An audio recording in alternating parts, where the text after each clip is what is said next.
Good morning, everybody. It's been a very long, busy, and I think successful summer for Reform UK. We didn't go to the south of France this year. We launched our 6-week crime campaign. And I was very, very pleased that we got some senior figures from the world of policing, the prison service, to come and join the party, to set up a task force so we can get legislation planned and ready in time. What was also interesting was there were many in Westminster, in politics and the media, who thought, well, crime's not really a problem because some surveys say that crime is falling. Well, that's certainly not how most people in the country feel. And certainly our advocacy of zero tolerance, particularly for areas like shoplifting, really caught the mood of the country. And plus our insistence on stop and search, which interestingly is popular across all sections of society, regardless whether you're on the left, the centre, or the right of politics. Sadly, at the same time, free speech has been genuinely under attack, and I think the final implementation of what was well-intentioned legislation, frankly, is quite chilling. And that allows the public now to believe that we're living in a world of two-tier policing and sentencing. And indeed, if you just look at it, you know, if you're a childminder who says something deeply intolerant and wrong, but only once, ever, it's a long prison sentence. And even if you're a foreign national arriving at Heathrow Airport, well, if you said something the authorities don't like, you may well be arrested by 5 armed officers. And if you don't think it's two-tier, well, have a think about this. On Friday, there were some very explicit threats posted on TikTok for me to be killed. Pretty sick in the light of what happened to Charlie Kirk, but quite explicit. Been told this morning by the Metropolitan Police that those posts don't meet the threshold for further action. So I think we are, you know, without doubt, living in a two-tier country. It is extraordinary. The rest of the summer was dominated for us by the weekly by-elections that happen every Thursday, and those that study these things will see we're winning more and more seats and doing particularly well against the Labour Party in some parts of the country where they've been strong ever since the end of the First World War. And of course, this all culminated in our conference in Birmingham 2 weeks ago, which was upbeat, optimistic, full of energy, and the party is in good shape. But I did say, there were 2 things I said in particular at the conference. The first was that I thought this government and the British economy were in far deeper trouble than most people realised, and that I did not believe the government would last a full 4 years, thinking myself that a general election by 2027 was entirely possible. It seems to me, given events of the last week, it could happen even more quickly than that, I don't know. But I also admitted that our big weakness, and the question that we struggle to answer, is how can a team of people who've never been in government think about going into government? How can a team of people who, if we get elected on a genuinely radical agenda for change, how are we going to deal with some of the barriers that we might face? They might come from elements of the civil service. They might come from the House of Lords. They might come from the teaching unions. How is a team of inexperienced people going to be prepared to go into government? Well, some of you may think even talking about winning the next election about government is pie in the sky. But frankly, having led the opinion polls for over 100 opinion polls, the only responsible thing that we can do is to prepare. And that's why I announced at conference we'd be setting up a department preparing for government. And that is the responsible thing that we're going to do. And that process starts today when we take on somebody who will head up that department, find talent, find people with experience in the civil service, in government, and help us get ready for what will be a monumental task. Radical change in a country like this is not easy, but it's necessary, because if it's not done, many of us believe this country will be well and truly sunk. So the man that has been given the job, this enormous responsibility, is a Member of Parliament for East Wiltshire. His name is Danny Kruger, and he joins me, I hope he does, on the stage now.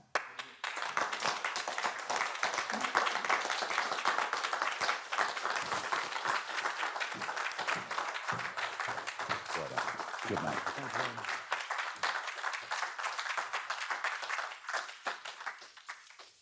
Thank you very much indeed, Nigel. Good to see you all. I have been variously a member, an activist, an employee of the Conservative Party for over 20 years. And I have many friends in the party, many good and decent people, which is why it is so personally painful for me to be doing what I'm doing today. There have been moments when I've been very proud to belong to the Tory party. In 2010, I was inspired by the big society, by schools reform and welfare reform.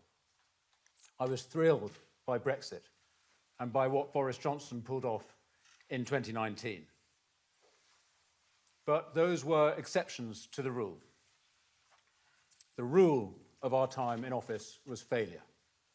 Bigger government, social decline, low wages, high taxes, and less of what ordinary people actually wanted. And now our country is entering the most profound set of crises in my lifetime, under a government even worse, far worse, than the one it replaced. Crisis in the economy, crisis at the border, crisis in our streets, crisis in our military, crisis for young people. Yes, we are still a great country, and there are good reasons that so many migrants want to come here. But there are also reasons so many entrepreneurs and young people want to leave. Britain is not broken, but it is badly damaged. And so in this crisis, something's got to give. I hoped after our defeat last year that the Conservative Party would learn the obvious lesson, that the old ways don't work, that centrism is not enough, that real change is needed. But no. We've had a year of stasis and drift and the sham unity that comes from not doing anything bold or difficult or controversial. And the result is in the polls. And those lost voters aren't coming back. And every day, more and more people are joining them in deserting the party that has failed. And so this is my tragic conclusion. The Conservative Party is over. Over as a national party. Over as the principal opposition to the left. But I'm not despondent, because conservatism is not over. It's never been needed more, and actually it's never been more vibrant. Because the failure of the Conservative Party has created space for an alternative. The flame is passing from one torch to another. The old torch, once so great, is guttering, spluttering, held weakly in uncertain hands.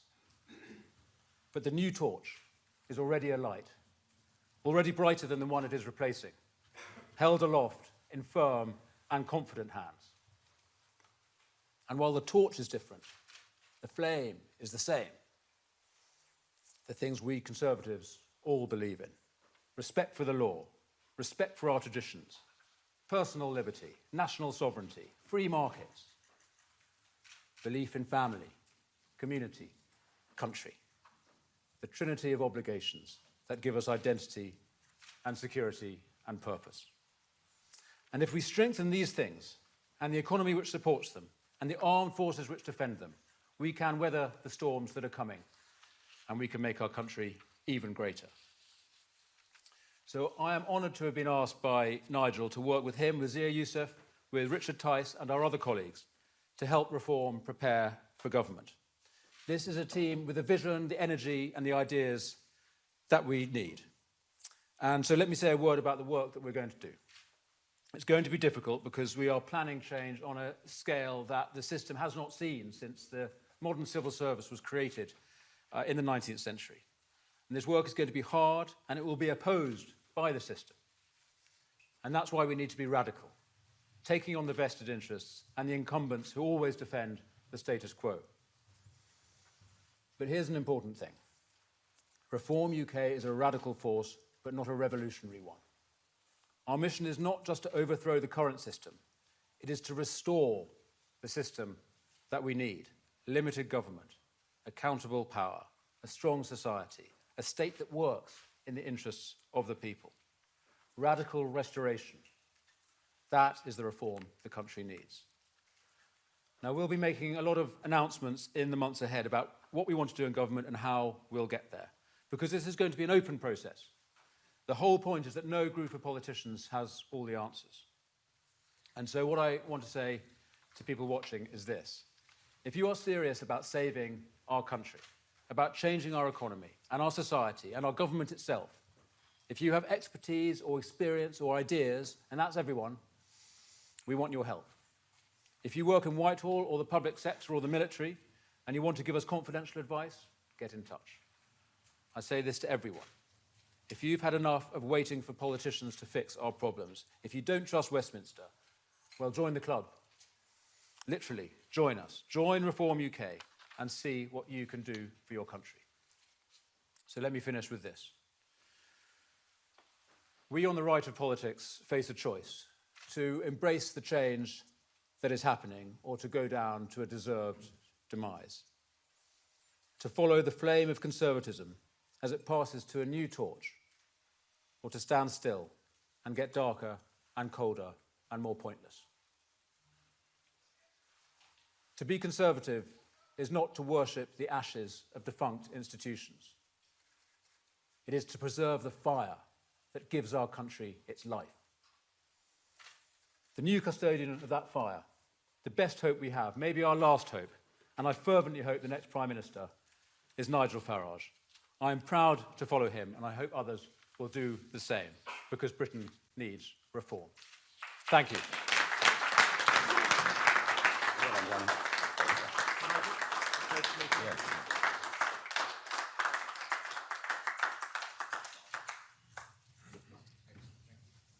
Okay, thank you very much indeed, Danny. We have a list of questions, as is our tradition, and we're going to begin with Chris Mason from the BBC. Thank you both. Chris Mason from BBC News. Nigel Farage, are you really in an insurgency? Oh, start again now, I'm in possession of a microphone.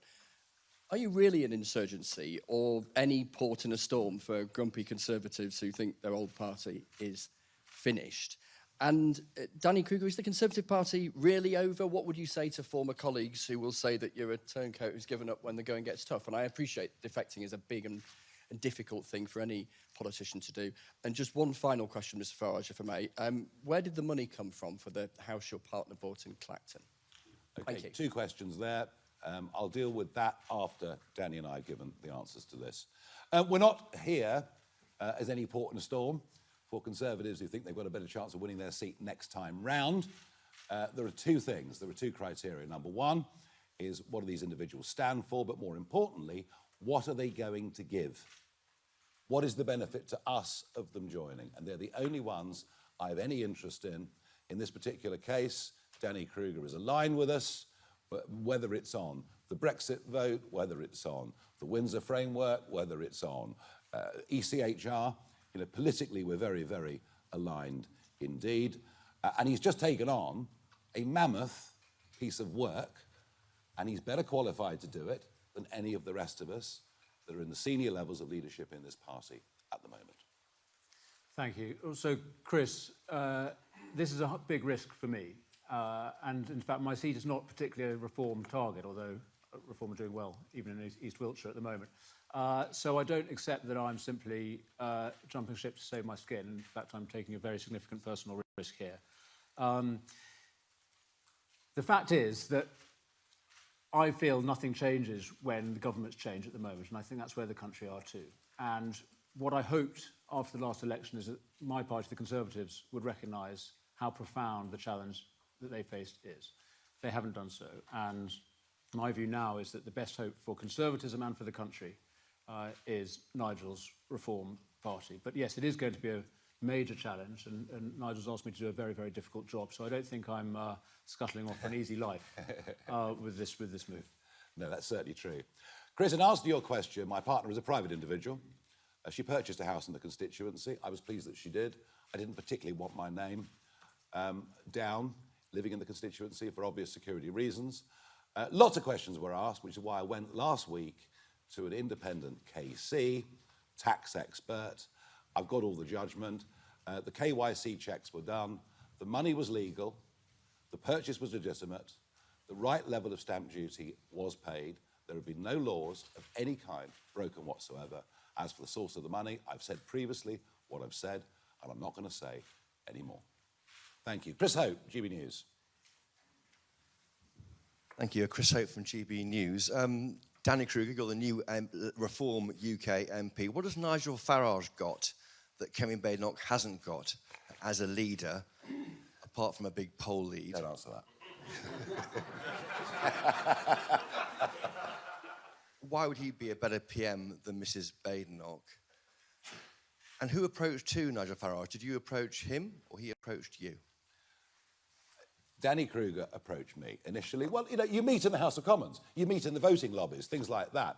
So to say, where did the direct approach come from? I'm not even sure, to be frank with you, but this is a conversation that has happened between Danny and I, and it's been going on over the course of the summer. Yeah. Probably started when Lee Anderson defected, however many years ago, actually. That's when the conversation began, but I never thought it was, I didn't think it was the right thing to do until now. And Chris, I think I don't want to make a comparison between Nigel and Kemi. I have great personal regard for her, actually. I think she's done a very, very difficult job with courage and resilience, and I like her personally. I think the problem is the Conservative Party. So any leader that the Conservatives have, I think, would struggle with two essential problems. One is a divided parliamentary party, and indeed party in the country. And secondly, a toxic brand. And it's not just a brand problem, it's a real problem. The fact is the country doesn't trust Conservatives because of their record in office over the last 14 years, and particularly the last few years, when, by the way, I was opposing what the Conservative government was doing on migration in particular. So I think that, unfortunately, whatever leader we have, the Conservative Party is finished as the principal opposition to the left. And but the good news is we do have a great alternative in Reform Party, my new colleagues, and in its leader, who I think does have the character and the track record of persistent commitment to the cause and to the interests of the British people that they will be looking for. So I'm very, very pleased to be jumping onto the Nigel Farage machine, but I wish my former colleagues very, very well. I have nothing but personal regard for all of them. Thank you. Let's go to Liz Bates from Sky News.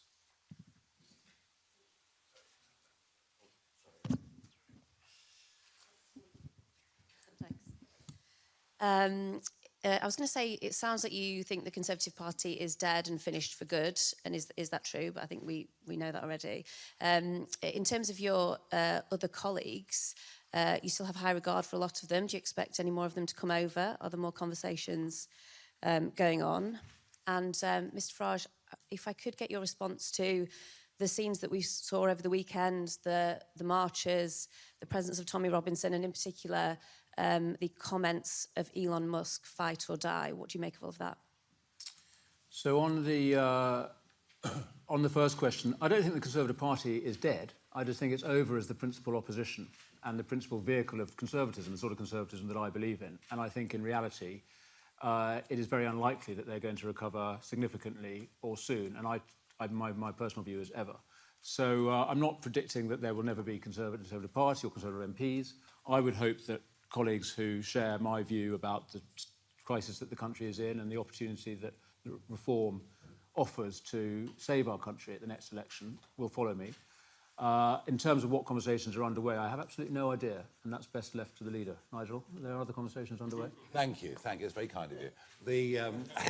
But of course, we keep everything under wraps. I mean, you know, when we have negotiations with people, nothing leaks. None of you had a clue that Danny would be joining us today, and that's how we operate, and that's very much how I operate.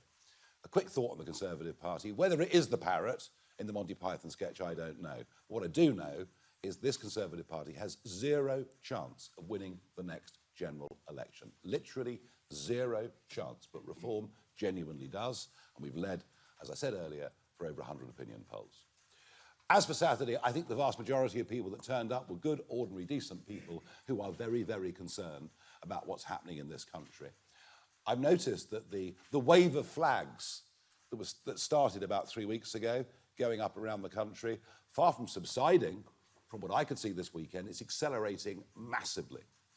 And it is a collective, two fingers up to a British establishment that they feel utterly betrayed by in every single way. So I fully understand why people would go and march.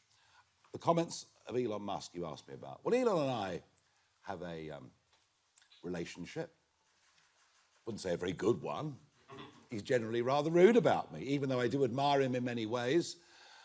You know, it would be nice to get some clarification of what fight meant in that context. And I'll link it back to something that Danny said earlier.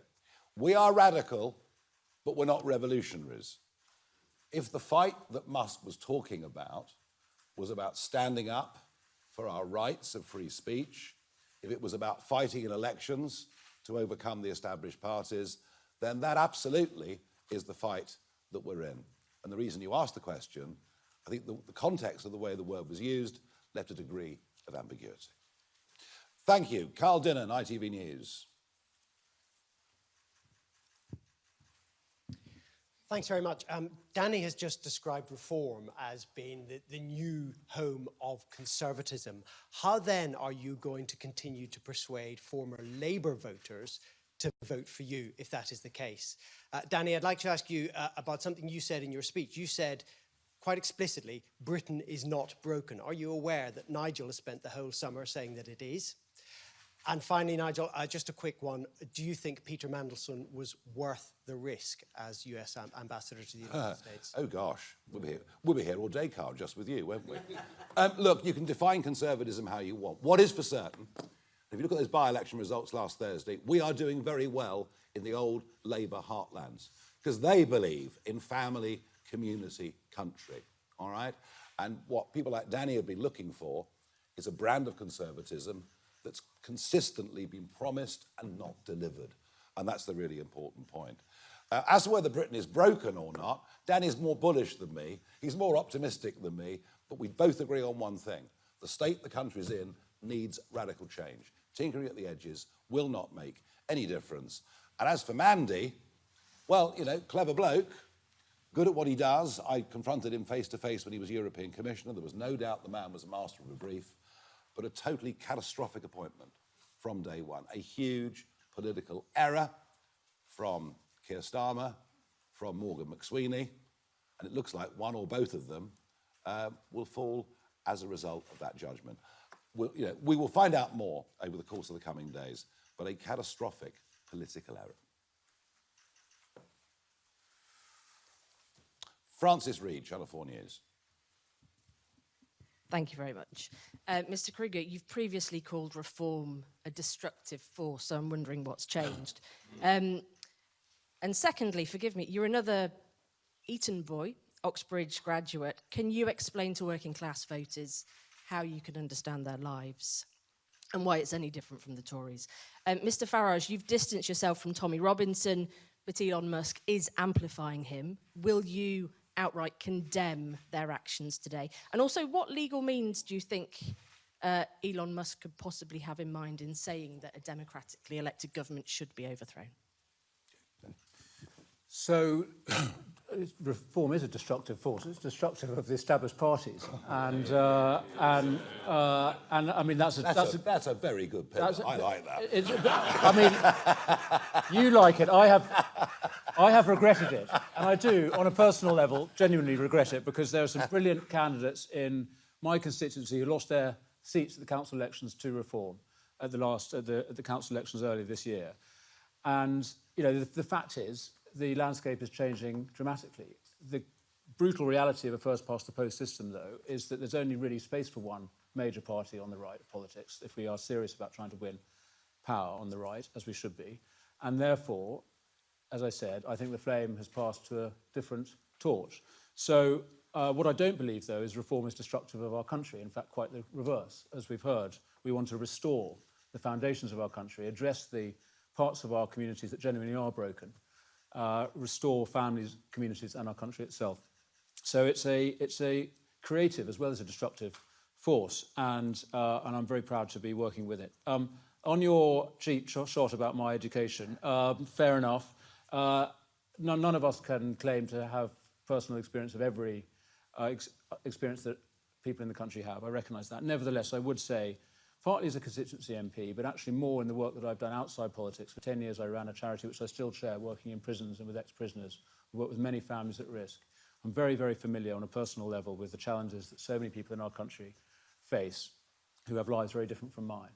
And I would hope, and the experience shows, in fact, as happened in 2019, when I was so proud with Boris Johnson's achievement to win genuinely a national vote from people from all different sections of society. The good news is the British people do not have quite the same hang-ups as others about where somebody went to school. Yeah, we're not bothered about. There's no class prejudice in Reform. There's no racial prejudice in Reform. We don't really care what your sexual preference is or anything else. We couldn't care less about any of it. We're not going to segment people up. But if you're here, you're British, you support the values of this country, you obey the law, you pay your taxes, you're very welcome in our party. And I think one of the things that really shocked people was, without trying to do it, was how diverse our conference was. You know, a real cross-section of society. As far as Mr. Musk's concerned, look, you know, he's been chucking abuse at me now for 6 months, and you want me to return the favour, don't you? Because it's a great headline. I'm just not going to do that. I'm not going to abuse Musk or Tommy Robinson or anything. We're going to get on with building what we're trying to build. Thank you very much indeed. Noah Hoffman from The Sun. It's a lot of questions. Thank you. This is one to you both.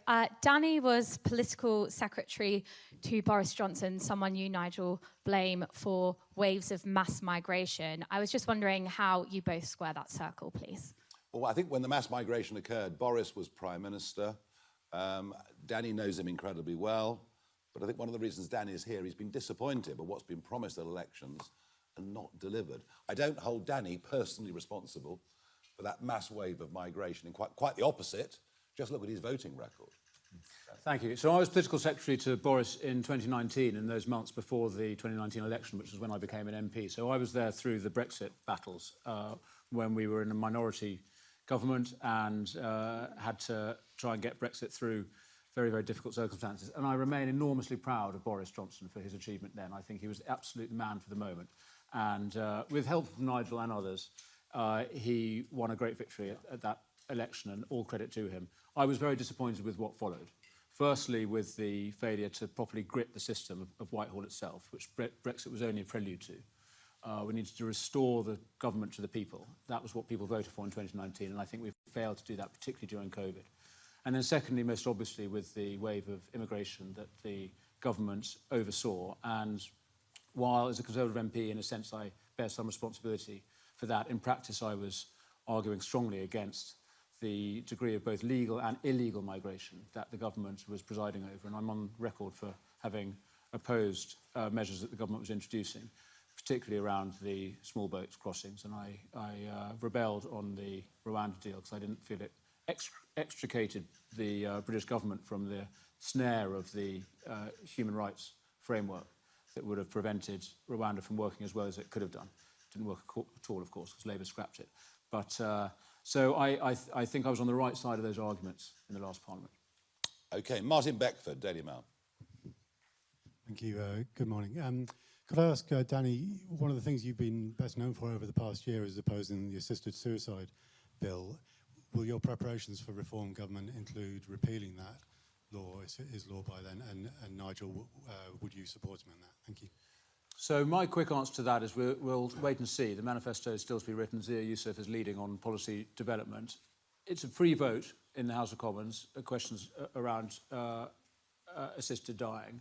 And I think that's probably the right framework for it. Nevertheless, and I defer to Nigel here, I think it is appropriate for parties to take the way laws are framed seriously. And I have very significant concerns with the way the assisted dying law has been framed, actually with the support of the Labour government.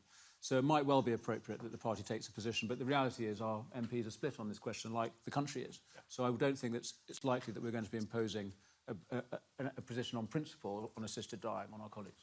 Not unless it's become legislation and we can see it's going horrendously wrong. But you know, we haven't even got through the House of Lords stage with this yet, and there are many who support the principle who now have grave reservations. Unlikely to be a major party political issue, I would have thought, at the next general election, but an issue of conscience, certainly. Jonathan Walker, Daily Express. Hello. Danny, what sort of problems do you expect Reform to face if they do form a government? Do you think the civil service are ready for a Reform government? Will they work with Nigel and his team? And Nigel, can I just ask you, these TikTok messages, are they just an annoyance or are they a genuine concern to you? So on the civil service, thank you. I think we're going to encounter serious opposition. And part of the purpose of today and the work that we're going to be doing quite publicly in the months and years to come is to be signalling very clearly to the system what is coming. And we want to do that in a civil, constructive way. We don't want to pick fights where we don't need to, but it is essential that the Whitehall machine understands that if we win, there will be change. And what that will look like, we'll be talking about more in the period ahead. But I think there will be opposition, but I am determined that we do this in a way that is constructive. And there will be many civil servants who will actually, I hope, I'm confident, and my experience of the civil service is this, there are many people, often quite quiet people, often not at the very most senior ranks, who recognise how broken the system is and who will want to help us. So I think it's very, very important that we signal to those people, we're not out to get everybody, and we want to work constructively with those parts of the machine that recognise that a system designed in the 19th century is no longer remotely fit for purpose. We need a much leaner, much more efficient, much more open central apparatus that is properly accountable to elected politicians. And so when people vote for a change in government, they actually get a change in government, not just a change of ministers. Quite. Look, I knew Charlie Kirk for virtually 10 years, knew him pretty well, campaigned around America with him, spoke at Turning Point conferences. You know, I knew the guy very, very well, and obviously deeply upset by what happened. Some of the reaction to it was vile. Vile. But if you believe in free speech, you have to allow people to say distasteful things. But equally, if you believe in free speech, you believe there are limits to free speech. And incitement to kill, I would have thought, I know, is way beyond what even a free speech champion such as myself thinks is acceptable. And yes, these were aimed at me personally. I mean, look, it's not a very pleasant experience, let's put it like that. And so I did challenge the police to do something, but they've decided this does not meet the threshold. Gosh, imagine if I'd made some joke about the trans community. I'd probably be in real trouble. And that is at the heart of two-tier Britain, two-tier policing, two-tier justice, and two-tier care. And it's one of the reasons the flags are going up all over this country. The public have sussed it. The government is not on the side of ordinary, decent, working people. Thank you. We move on to Tony Diver from The Telegraph. Thank you. Danny, can I ask you, until this morning you were a Tory frontbencher, you were in charge of representing your party in Parliament. When did you tell Kemi Badenoch that you intended to defect, or did you leave her to find out on television this morning? And can I also ask, you previously said that Robert Jenrick was the man who could win voters back from Reform. Do you no longer think that he can? And if you don't mind briefly, just to Nigel, Danny's twice here asked civil servants and military officials to give advice to Reform. Are you asking people to break their oaths of confidentiality to the government and leak you information about what's going on inside government and the military? Or perhaps do you already have people doing that? So on the first question, I informed the Chief Whip this morning before coming out here today, and in the proper way. But no, I didn't want to put any of my colleagues in a difficult position of asking them to keep any sort of secret for me before we did this. And so that's that. On the what was the second part of your question? Robert Jenrick. Well, I have a great personal respect and regard for Rob, and obviously supported his leadership campaign last year. I wish that he had won because I think he would have done things differently. I think he would have taken the fight to Labour immediately rather than Kemi's strategy, which is a respectable one, by the way. It's understandable why she chose to do it, which was to, as it were, disappear from public view for a year or two while the Conservative Party sorted out what it thought. But that hasn't worked. And so I think Rob's strategy would have been to be much more energetic and deliberate and making some clear policy positions at the outset about the ECHR, which I think is, in a sense, the totemic one that shows seriousness about the changes we need. There would have been a major battle in the Conservative Party to do that, and it might have been that he wouldn't have been able to do so. This is my problem about the divided party. So in answer to your question, do I think that Rob could succeed? I don't think he could succeed in overtaking Reform now. think who knows what would have happened if he'd won last year, but I think now it is too late. And so I wish all my former colleagues well on a personal level, but as I say, I think the Conservative Party is unable to deliver for Conservatives. Since I made that announcement at conference on the 5th and 6th of September to say we're going to be setting this department up, I've had a lot of people contact me, mostly those from the military or the civil service that have quite recently left, and one or two in very senior positions, who've no desire to go public but genuinely want to help because they see what the problems are. We're not encouraging people to break their oaths or break the law or be whistleblowers, but my impression is there are many working within the system who are frankly in despair. So if people come forward with valuable information that helps us to craft a policy, we will certainly accept it. Yeah, and let me emphasise, we're seriously not encouraging people to break oaths or to, as it were, sort of betray the government they work for. On the contrary, they should do their job as well as they can. But we do want advice on how to fix the system itself. So it's not about policy, and certainly not about any kind of official secrets about what the government's doing, what ministers are doing. It's about what is your advice to us on how we should structure Whitehall and how we should arrange the apparatus of government in the most effective way. And that's something that only people who have either working currently or have worked in it can do. Exactly, exactly. And that's our weakness, and you're coming here to help us fill that. Max Kendick from The Times. Thank you. Nigel Farage, this is the first sitting MP defection since the election. You had five MPs just after the election. You're back on 5 now. How many MPs will you have by the end of the Parliament? What a good question. And Danny Kruger, you were a big supporter of Boris Johnson. Are you still a big ally of Boris? Should he make a return and should he come to reform? I've no idea what by-elections will come up over the course of this Parliament. Undoubtedly, there's only been one so far, which is quite surprising, which is Runcorn, of course. So, I mean, we will look forward to future parliamentary by-elections. We will do our absolute best to win them. Whether we'll be up against Mr. Burnham in one of them, I don't know. We'll have to see. We'll have to see what the future brings. And I think there will be more colleagues who have sat with Danny that join us. Are we in conversation with some of them? Yes. But as I say, we've got a couple of bars here that have to be cleared. Number one, we have to see that they genuinely, in policy terms, are with us. And secondly, that they're coming not for a meal ticket, but to add to our movement, to add to our party and what we are trying to do. Yes, I mean, I hope others will join, and I hope everyone will stay. Lee Anderson just said to me when he saw that it was me, he said, "So which one of us is leaving? Because it's 1 in, 1 out."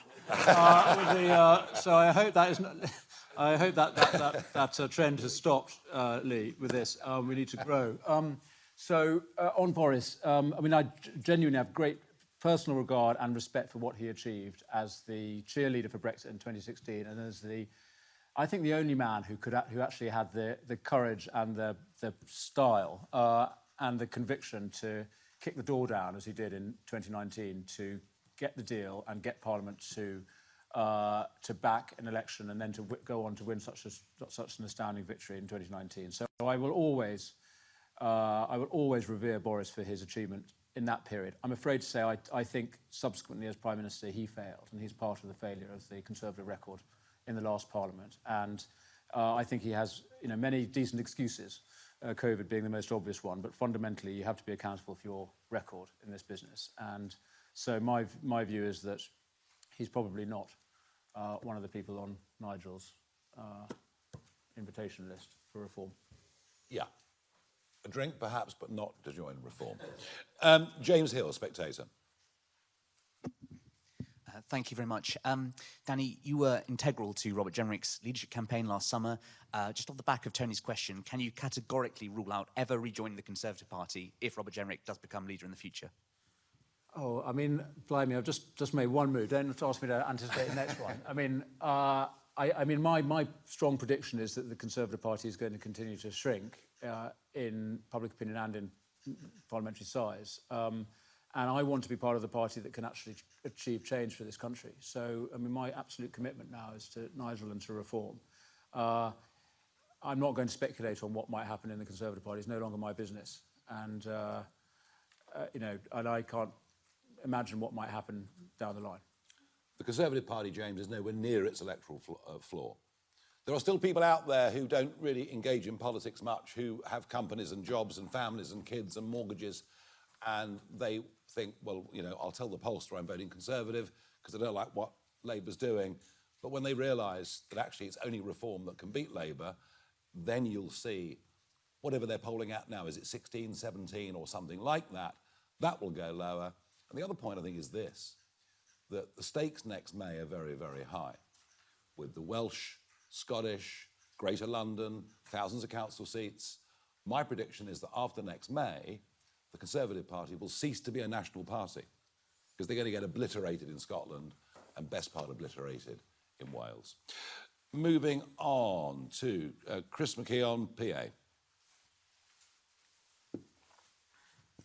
Thanks. Mr. Kruger, you said that the public no longer trust the Conservatives after 14 years of failure, but we've seen a succession of former Conservative ministers join Reform UK, so why should they trust Reform UK? And Mr. Farage, you described some of the majority of the people marching on Saturday as good and decent people, but we've also heard from ethnic minority Britons who were afraid to go out in central London on Saturday. Does that concern you at all? On the question of trust in reform, I mean, I think it's a very legitimate challenge to Nigel and his colleagues about why people should trust them. And their job is to demonstrate that they can be trusted. I mean, on a personal level, you know, they've never been in government before, so they haven't got a track record to defend. Nigel himself has a tremendous track record of consistent commitment to the causes that he has stood for. He doesn't get shaken. And I think people can trust him as a person because they know who he is and they know what he stands for. And despite everything that gets thrown at him, and sometimes he hasn't been doing so well in the polls, he still remains the same. And I think that is what the public fundamentally look to. And what myself and former colleagues have done in joining him is they're coming to join the Reform Party. And what we are doing today is announcing a process of getting serious as a government in waiting. We're not being arrogant, certainly not hubristic about the expectation of winning. We're ahead in the polls. Doesn't mean that's going to stay that way. We're not predicting victory, but we are anticipating victory, and we are doing the responsible thing, as Nigel said earlier, of ensuring that if we are fortunate enough to win the support of the public, we will be ready with a plan. And I think that is going to be the crucial thing that convinces the public that when they change ministers, they're actually going to get a change of government. So it won't be a series of sound bites in a manifesto. It'll be a properly worked out plan with a serious legislative programme and a programme of change in the system itself. And I hope that that will convince serious-minded voters, including just in the mainstream, in the centre of politics, who want to get shot of this failing Labour government, that you can rely on reform. I didn't come out of semi-retirement last year for fun. I didn't come out of semi-retirement for a career. I came out of it because I genuinely believe that unless we get radical change, that we are headed for a very, very bleak future. And I think the sheer number of 30-somethings that are now leaving this country because they want to get on, they want to build a business, they want to make money, and they're fleeing, is just one little illustration of how much trouble we're in. So we're doing this not because we want to be hold high offices of state. We're doing this because we believe we're the only people that can bring the change that is needed. As for the march again on Saturday, look, if some people were offended by it or felt worried by it, then that is a great shame. I'll tell you what's even worse, the fact that over 50% of women don't feel safe walking the streets of London. Can you believe that in our capital city? Can you believe it? And by the way, that's not just at night time. It includes during daytime too. Righty-ho, Eleanor Wheatley from Guido Fawkes. We're rattling through here. Nigel, what is your view on the Royal College of Defence Studies banning Israeli military personnel? The Royal College of Defence Studies, banning Israeli military personnel. Well, I don't think we should be doing that. And I think, you know, we've always been a great ally of Israel. It doesn't mean we support every single thing they do, far from it. But I just see, it seems to me that criticism of Israel, criticism of the Israeli army, criticism of I suppose, Zionism, and quite where that merges with outright anti-Semitism is perhaps a bigger intellectual debate than we can have right here, right now. But it does seem to me that all the pressure is heading in that direction. There's almost a competition between the Greens, the Liberal Democrats, Labour, whatever Jeremy's going to call his outfit, almost a competition for who can be the most beastly. And, you know, it's interesting. going back to the previous question the PA asked, there's an awful lot of Jewish people scared to go out on the streets, given the situation we're in. So, look, we should be critical friends of Israel. You might say deeply critical of some of the things they've done, but they're in a very, very tight spot. OK, Jay Merrick, the iPaper. Thank you. First of all, to Danny, this is quite a journey for you, isn't it? You wrote David Cameron's Hug a Hoodie speech in 2006. Do you still take that approach to crime, that basically criminals need a bit more love? And to Nigel, which Labour leader would be easier for Reform to beat at the next election, Keir Starmer or Andy Burnham? So I'm very proud of the Hug a Hoodie speech, and that's because it's a very conservative speech. And if you go back and have a look at it, it says something very clear, which is that while people are growing up, they need the support of a loving family and a loving community around them. And that includes, you know, it was during a kind of scare around young people wearing hoods going into shopping centres and so on. And often it is plainly the case that these are good kids underneath. But what we also said in that speech, what David Cameron was very insistent that we said, and of course I support him, is that when people cross the line into criminality or antisocial behaviour, they need to feel the full force of the law. And as we discipline our children, clearly we need to discipline young people in general. So I think it was a conservative speech. It got unfairly caricatured by Andy Coulson, who was the political editor at the time. Anyway, what I learned from that is you can only get one idea in a headline. So you can't say two different things, even if they're complementary and compatible. So there we are. Over to you. Yeah, good point. Who we fear most at the next general election, Keir or Andy B? It's a very hypothetical question, and you know that. Keir Starmer will not be leader of the Labour Party at the next election. In fact, he might not even last the next year. Look, you know, if it's Andy Burnham, you might say he's very personable, but he also would drag Labour way to the left. And that's not the direction the centre of gravity in this country is going. It's going in a different direction. And it's almost as if Westminster now is more... This current Parliament is so far detached from where the country is going that it's almost not true. So I'm not bothered, is really the answer to that. Noah Keat from Politico. Thank you very much. You spoke about coming in to take over, to head up reforms, preparing for government department, and I wondered how much your focus specifically will be on foreign policy and Britain's place with the rest of the world. And on that, I wondered what you thought about Donald Trump finally calling Russia the aggressor in the war against Ukraine, and whether that makes any kind of peace deal more or less likely. Thank you. Well, to answer your question, not really, except insofar as the international entanglements that we are in are a block to the execution of the government's agenda. So I am very concerned how governments of both stripes in our country feel so constrained by what Foreign Office lawyers tell them they're allowed to do. So I think we need to free ministers to pursue foreign policy as an independent sovereign country should. And in terms of what President Trump has said about Russia, I mean, I feel that it's a recognition of the reality that he's made there. I think he is attempting, as he should, as the leader of the West, to broker a peace in Ukraine. And he is right to recognise that the fundamental aggressor in that conflict is Putin. But we're only going to get peace if Putin agrees to it. So I think he's treading a very difficult line. But I'm glad to see that he's recognised what is obviously the case, which is that Russia is responsible for this war. Well, Trump, of course, is not a neocon. Not a president that wants to launch endless wars that Britain tends to get dragged into. And he wants to promote peace, which is good. I think he genuinely believed that he could get Putin to the table to have a rational conversation. I think it's become increasingly clear that that is just not the case. Hence the very, very high tariffs on India, etc. So, no, I think, pretty much, as Danny says, Trump's just facing reality. He was the aggressor to begin with. He continues to be the aggressor. It's perfectly clear. He just doesn't want peace. Right, three more. Anna Gross, Financial Times. Danny, for you first. Are you going to trigger a by-election in your seat? Is it not fair to offer your constituents the choice of whether they want a Reform MP representing them in Parliament? Nigel, you've got a reputation as a candid, straight-talking politician. You told The Mirror that your partner, Laura Ferrari, bought the house in Clacton with her own family money. Are you willing to repeat that today, or do you want to correct the record and say you gave her a gift or a loan to pay for that house? So on the by-election, let Nigel answer the question, because it's in a sense a party policy one about whether by-elections will be triggered if MPs join Reform. But on a personal level, let me emphasise I intend to continue to do my job as an MP in exactly the way that I've done since I was elected last year. I'm going to oppose this terrible Labour government. I'm going to speak up for Conservative principles, and I'm going to represent my constituents as a good local MP should. So the job hasn't changed, I haven't changed, and I will continue to do it in exactly the same way. Nigel.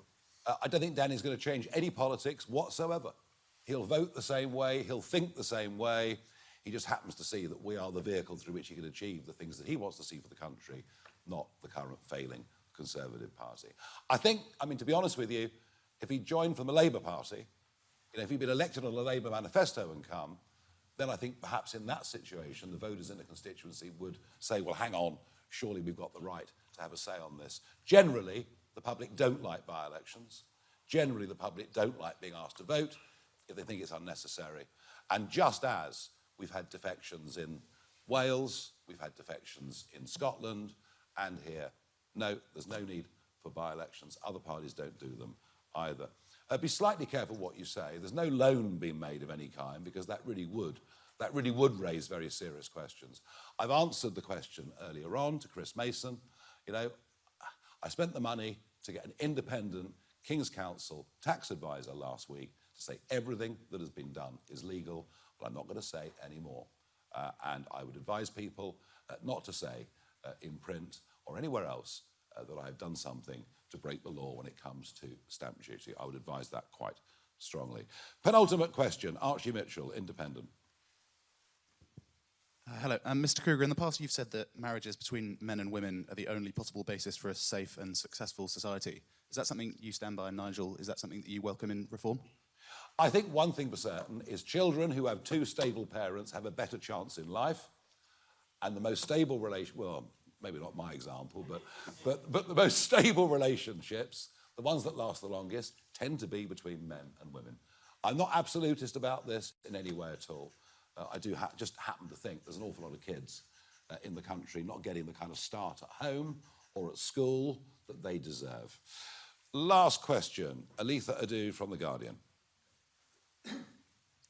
Mr. Kruger, last month I asked Mr. Farage about the costs of his mass deportation plans, because what he was floating as something that could amount to around £10 billion, near identical plans had also been floated as costing us about £47.5 billion.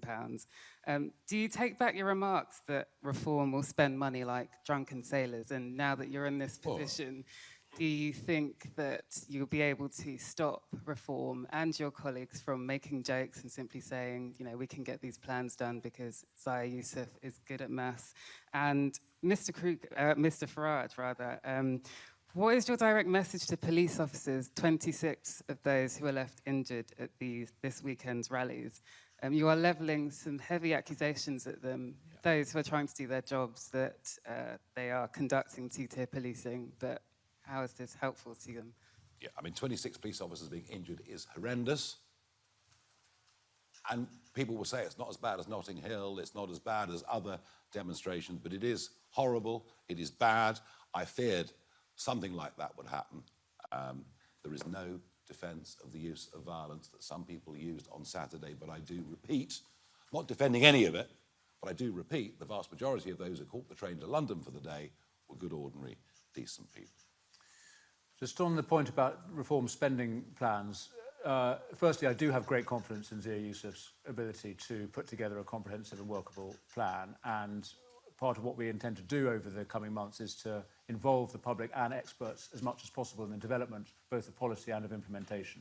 So I have absolute confidence that we currently have and will have fully costed, highly workable plans. On the point about spending, my objection to Reform's position a few months ago was on their welfare policy, when, as Shadow Welfare Minister for the Conservatives, I was encouraging restrictions in DWP spending. What I'm glad to say is that at Reform's party conference a couple of weeks ago, Nigel, from the main stage, committed the party to welfare reform.